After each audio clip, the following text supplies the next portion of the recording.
Hi boys and girls, welcome to our Bellwork review for today. So Friday, you were assigned your Bellwork, which was to complete Unit 1, Week 3, Day 1. You should have already read all about horned toads, written your sentence, done your copy and edit, and your repeating pattern and classifying. And today we're just going to go over it and check and correct as we go. So the first thing we were to do was to read about horned toads. You read a whole paragraph about them. And then you were to write a sentence that tells what the story is mostly about. Remember, that's main idea from beginning to the end. What is the whole thing about?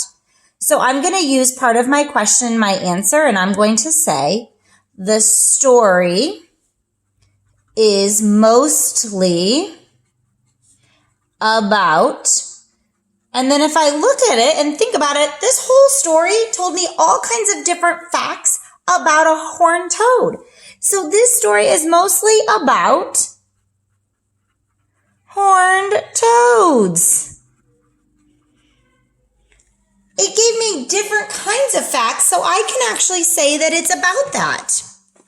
All right, today we're going to write our capital letter K in cursive.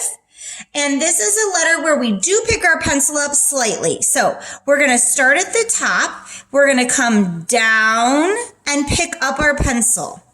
Then we start out. You're going to kick in, kick out, and loop it a little.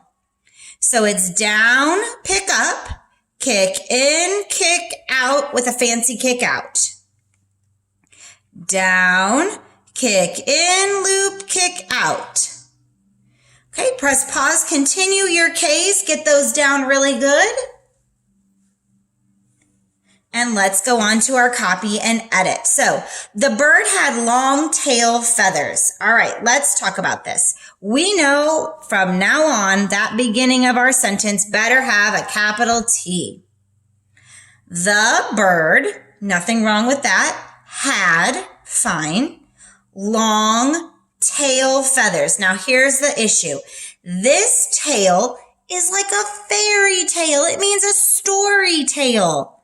A bird doesn't have fairy tale feathers. It has tail like on its back end.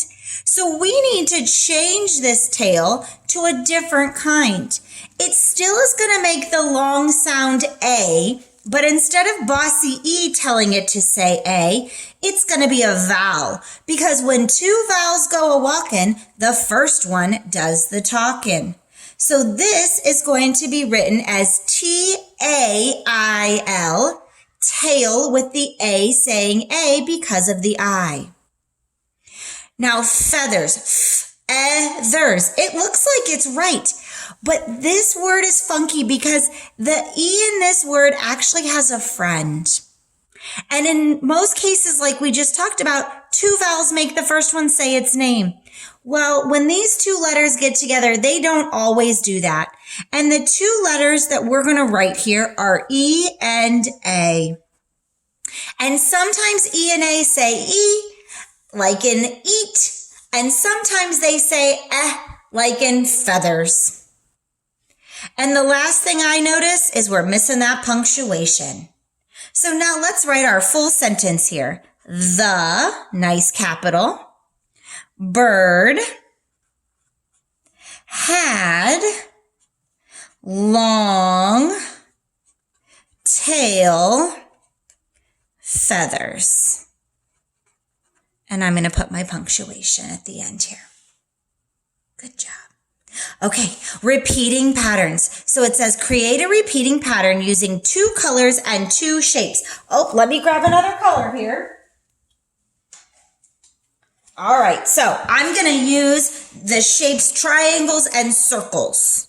All right, so I'm going to make a blue triangle and a pink triangle and a blue circle and a pink circle. And now I'm going to repeat that. Blue triangle, pink triangle, blue circle, pink circle. So my pattern is being repeated. All right. 4 fruits and 4 vegetables. You could have put anything. I'm just going to list a couple. So I thought of strawberries. I thought of apples. I thought of bananas. And I came up with pineapple. Again, you don't have to have my 4 fruit, but you need 4 in that category. And for vegetables, I came up with lettuce, corn, green beans, and broccoli. Again, you can have your 4 vegetables, but whatever ones you put, make sure you have the right fruits in the category and vegetables in the next. All right, good job today. So tomorrow we're going to go over Unit 1, Week 3, Day 2. Make sure you have it completed before I see you tomorrow.